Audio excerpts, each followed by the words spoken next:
After you unscrew the shift knob, you want to remove your little mat here and get your fingers underneath the plastic trim around here and get real deep in there so you can undo the plastic clips.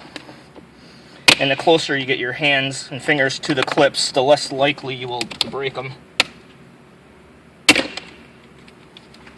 There you go.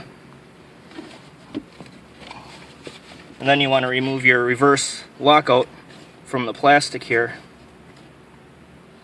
Most of the time you have to stick 3 different screwdrivers in here to undo the hooks, but I found if you firmly grip it as low as possible and gently pull up, you can undo it.